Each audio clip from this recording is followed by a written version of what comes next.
Matthew Fisher strolled along a well-lit hallway on the 25th floor of No. 1 West India Quay in London's Docklands.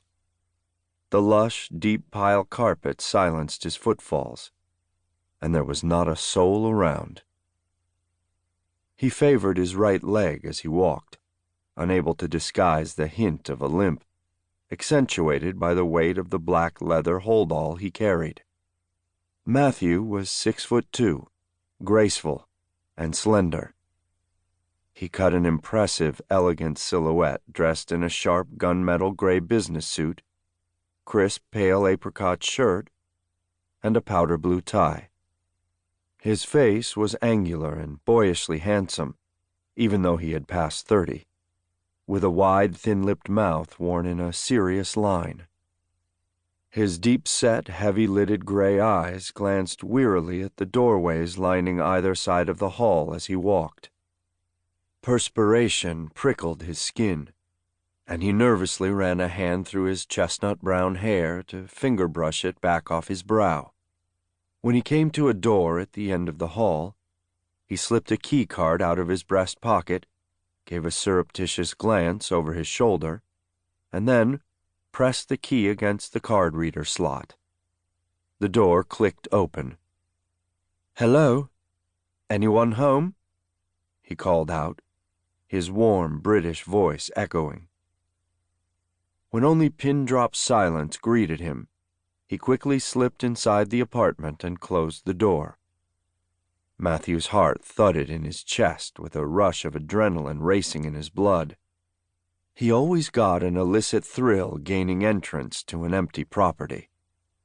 He dropped his holdall on the honey-colored marble hall floor.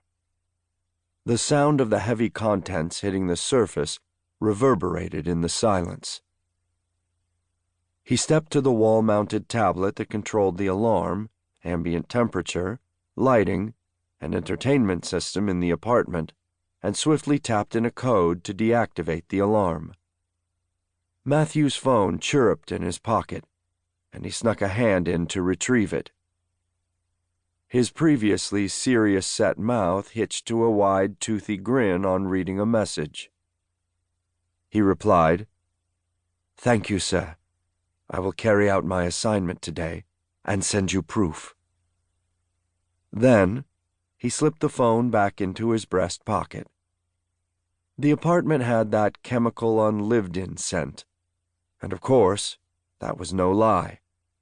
The tenant, Mr. Jack Martinez, spent barely a month at his rented London pad. Jack and his wife Veronica had been in London for August, and then jetted off to some other glamorous, warm location. They were dream clients for Aiken Luxury Lettings, a property management company based in Kensington. Ironically, ALL clients were, by nature, so wealthy that many of the properties they rented lay empty for months in between their tenants' London stopovers. That was just fine by Matthew.